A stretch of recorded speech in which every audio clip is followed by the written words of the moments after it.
Heyo heyo, this is Tess from ShadowCast Studio, here with a style swap. Now you may be asking yourself, what's a style swap? Well, it's a twist on the already popular art style challenge. An art style challenge is when an artist takes an original character of theirs and draws them in multiple art styles. There's even some where an artist takes a cast of their characters and draws them in different art styles. But for my style swap, I will be taking an original character of mine and a character from a piece of media I like and switching their styles. Therefore, you get to see one of my character designs being adapted into the world of another story, and a popular character drawn in my art style. I decided to use some of the cast of my comic Legend Catcher for this challenge. If you don't know, Legend Catcher is an urban fantasy comic about mythos biologist Fitzwilliam O'Reilly and the Hailstorm Agency, whose mission is saving monsters rather than slaying them. Think Steve Irwin dropped in the middle of Buffy the Vampire Slayer. Crikey, look at the size of that vampire! I'm gonna wrestle it and tell you fun facts about it. Okay, I'll stop. And I'm gonna swap them with comics and cartoons that have been very influential on my work. Now that you get the gist, let's get started. If you've seen my other video, the anime that changed my art, link for it down below, then my first pick for today's swap won't surprise you too much. My first style I'll be swapping will be Inuyasha. Overall, Inuyasha not only got me curious about Japanese culture, it also gave me my first real comics idol, Rumiko Takahashi. She was a woman in the manga industry I could look up to, and a real inspiration. Her works range from horror, like Mermaid Saga, to slice of life like Maison Nikoku, sexy kung fu comedy like Ranma 1/2, and feudal-era historical fantasy Inuyasha. She mixes genres so well and creates big casts of unforgettable characters. For this rendition of our favorite half yokai, I decided to make his hair a bit wilder and of course a more pronounced nose. I've grown to love nose designs over the years, so yeah, I'm giving Inuyasha a nostril. My original character that I'm going to draw in the style of Inuyasha is Raven. In Legend Catcher, Raven is a telepathic human who's not only a great field agent, but the agency's psychologist as well.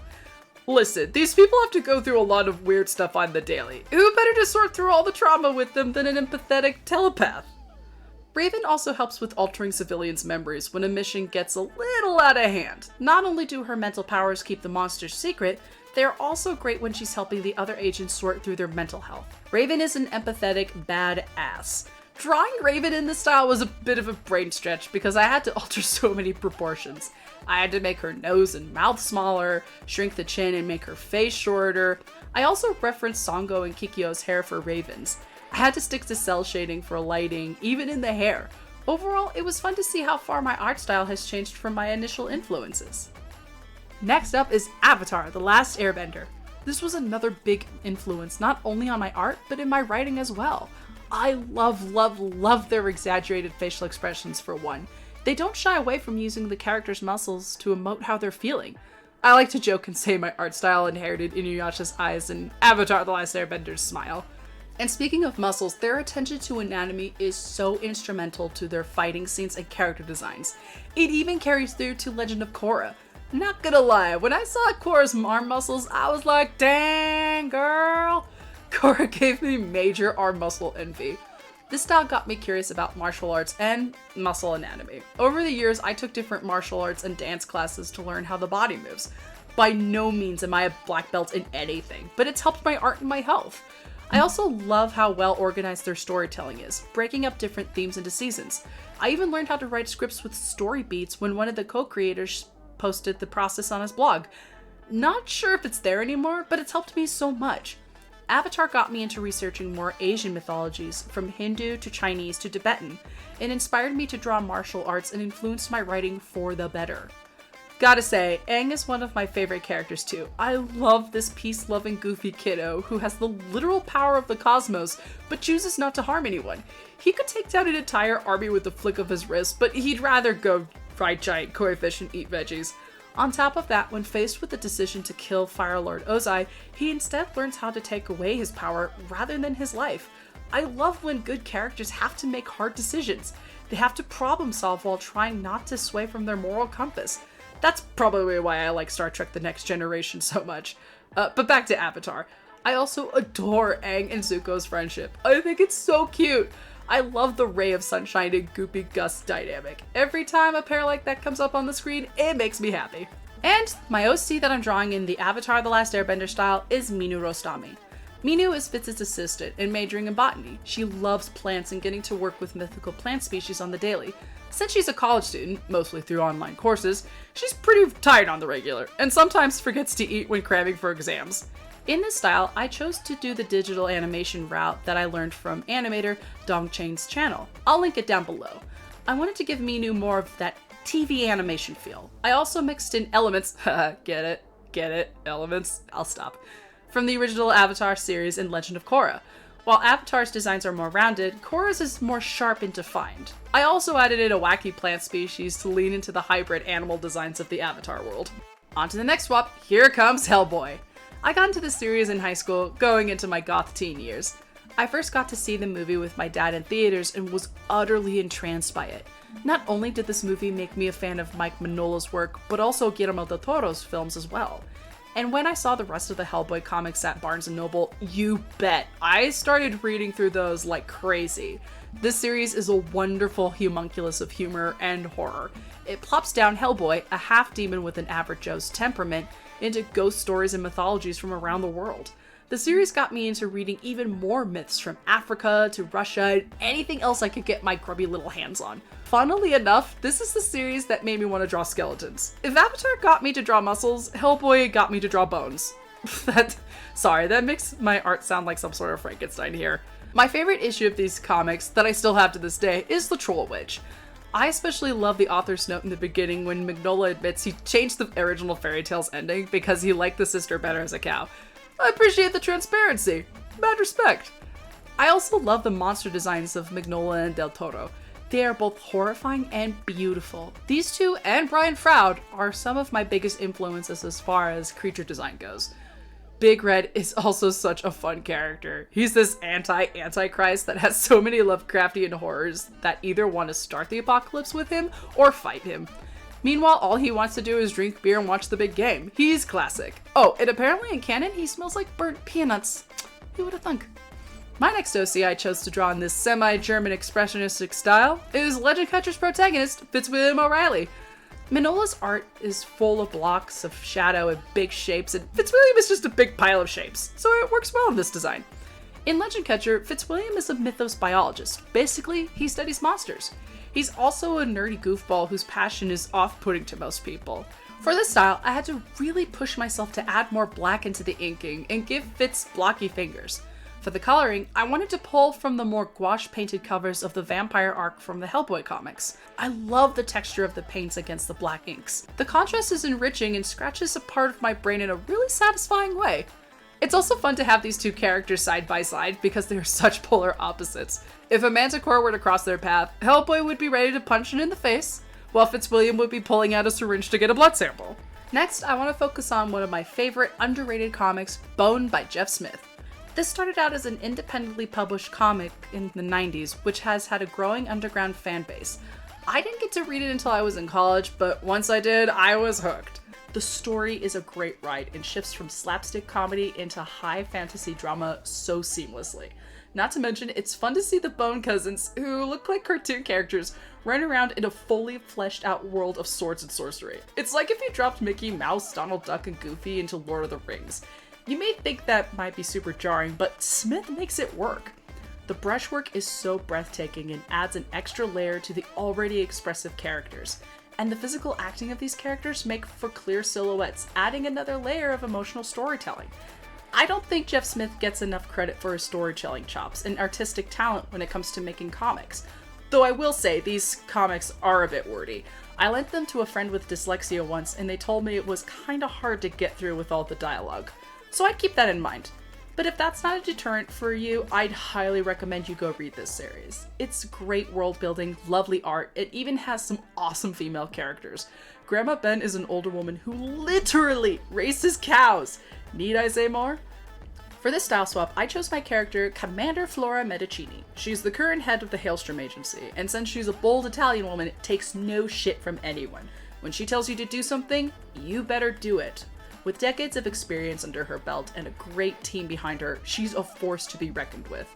It was such a pleasure to do this style of inking, and to be honest, it was so fun to do this style of lighting as well. It felt a bit more freeing than my usual method that led to a bit more loose comic book style of shading. It was fun to draw a badass older woman in a more relaxed style. Night has fallen, and now it's time for that great 90s show, Gargoyles. I remember watching bits and pieces of this series as a kid, but then when I got to rewatch it as an adult, I was enthralled. This is such a dramatic show that does not shy away from heavy topics. My sister described it best. It's a cartoon that feels literary, and I agree 100%. It's Shakespeare mixed with Phantom of the Opera, mixed with 90s New York. It's great. Not only are the designs of the gargoyles great, I also love their behavioral lore. Like how they use their wings other than to fly. Oops, sorry, glide. They use the tips like hands, wrap themselves up in them like capes, and cover each other up in them like blankets. I also love the small details to their lore, especially the fun fact that stroking each other's hair is kind of like kissing to them. It's so cute and endearing. It makes it fun to catch these details when rewatching the show. Before Avatar: The Last Airbender, this was one of the few cartoons that didn't talk down to its audience. It dove into heavy topics like gun violence and prejudice with grace, and let characters be complicated. It's a gothic monster story with a nearly timeless appeal. For this swap, I picked Donna Dale. Donna is second in command and pupil to Commander Bettacini. She's skilled in hand-to-hand combat, quick-witted, and likes to spar with her twin brother Roger in pun battles. She's also a speed demon who loves to ride motorcycles and horses. I like to imagine she was a horse girl growing up. It was fun to render Donna in a style that was more reliant on realism for proportions, but a bit more rounded in shape language. I had to stick to cell shading as well. I also like that it gives room for fun facial expressions and more bouncy animation. As Brooklyn once said, it's all in the look. Up next, it's Rise of the Teenage Mutant Ninja Turtles. Not gonna lie, when I started watching this series, the moment I heard Leo's voice, I was like, wait, John Ralphio? From Parks and Rec? What are you doing in this Turtle Ninja show? But seriously, I did not expect this series to hit me as hard as it did. It's hilarious and has visually stunning action sequences. It's also a fun adaptation of the story and characters. Now, I grew up with the Turtles. In the 90s, the live-action movie came out, and I watched the 2003 animated series as a kid. But the 2018 series just hit different. It has this snappy sense of humor I love, and the 2D animation is so well done. Flying Bark Productions is a powerhouse, I'll tell you what. This series may not be everyone's cup of tea, totally understandable. But I think what really sold it was it hit my big three special interests at once. 2D animation / comics, mythology with its urban fantasy elements, and biology. Yes, each of the turtles is based off a different species, and it makes their designs that much more awesome. Nowadays, my brain is chock full of more turtle facts than I ever needed in my life. On a related note about animation, the studio that made the series have posted their animatics on YouTube. I'll link them down below. Seeing the breakdown of their action scenes and the way they use grids for perspectives has been invaluable in my thumbnails. You can even see its influence on my latest chapter of Legend Catcher. I decided to throw in Marks in this style for this round. Agent Arthur Marks is Fitz's handler and makes sure not only to keep the public out of harm's way, but to keep Fitz out of the public eye. He's a down-to-earth guy whose experience as a former cop makes him naturally suspicious of most things, but also well-versed in combat and detective work. He's still coming to terms with the fact that monsters exist. If he were to be honest, he'd rather just sit down and have a normal cup of coffee than have to handle a debacle with centaurs. The shape language in this style is so dynamic, but simple, and most of the time in this series, there's little to no shading, save for the hints of black in the inking. The only difficult part of this is the mouth. Like, holy crap, what are you doing with that mouth shape? I don't understand it. It's also cool because if you look closely enough, you can see the lines are kind of scratchy looking, which leads me to believe they use real G Pen and Clip Studio Paint or a similar pen tool. Overall, it's a fun style to mess around in. I also can't help but laugh thinking about Marks telling everyone to stop yelling in this style. He's basically the Ben Wyatt of urban fantasy. And last but not least, Delicious in Dungeon. One of my friends was so gracious in lending me her collection of the manga for me to read through, and oh my god, I haven't been this excited about an anime in such a long time. The premise is genius, the characters are so good, and of course, as an autistic woman who loves biology and monsters, I fell in love with it. I especially appreciate Ryoko Kui's attention to detail when it comes to applying real-life biology to monsters. It makes the story more immersive without losing the magic of a fantasy setting. The manga also has some of the best inking I've seen in years. Love, love, love how she creates texture with her pen strokes. It's also hilarious that it's a cooking show on top of a fantasy quest. Then again, it's not a proper fantasy story without food. I mean, look at Lord of the Rings. What about Second Breakfast? Elven bread. And don't get me started on potatoes. It also makes you appreciate the role food has in being alive. And of course, it's very autistically coded. That is to say, this anime has monsters, biology, and autistic characters. Don't mind if I do. At one point, I was drawing some crossover art at my table at a convention. One of my friends saw I was drawing Delicious in Dungeon fan art, sighed, and said, "It wasn't a matter of if you were gonna get into that series, it was a matter of when." For this style, I decided to draw Roger Dale. He's an agent who uses his charisma to gather intel and make alliances, though he's no slouch when it comes to fighting when he has to. He's also rather skilled in the art of puns when it comes to snarking with his twin sister, Donna. He's a man of luxury and likes to indulge in the finer things in life. He's a red wine type of guy who's not afraid to flirt with a werewolf or eldritch demon for that matter. Instead of going straight for the style of the anime, I went for a different approach. I kind of combined the inking from the manga and Ryoko's colored art.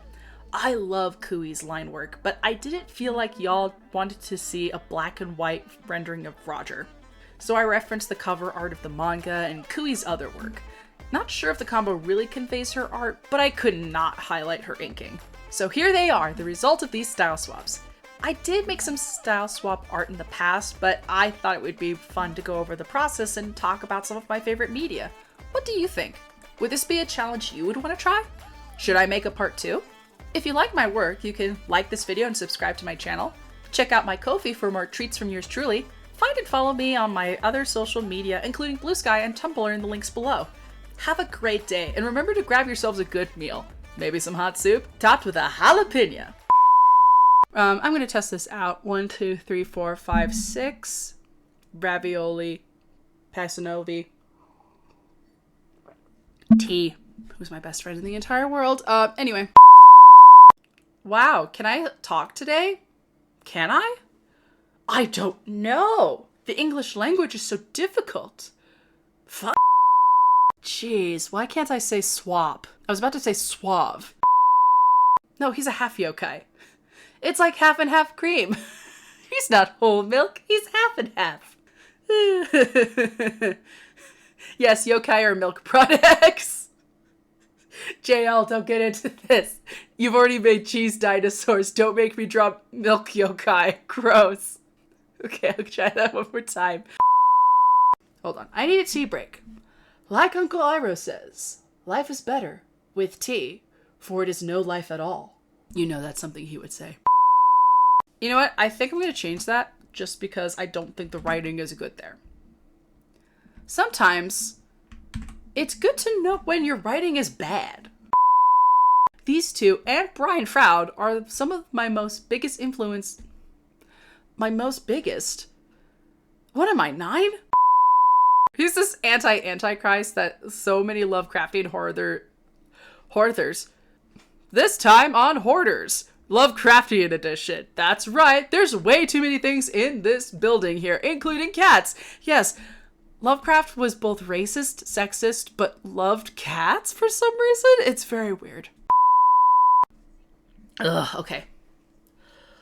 Okay, take 2. Woo! Gotta do this. Hustle up, hustle up. Excuse me. This is what happens when you have a bit of cookies and tea before you start recording. The British got so many things wrong, but afternoon cookies and tea, not a bad idea. Not sure if the combo really conveys her art, but I couldn't not highlight her inking. It almost goes into thinking, but it's inking. Count de Monet. Sorry, I couldn't help but slip into Mel Brooks or two. Oh boy.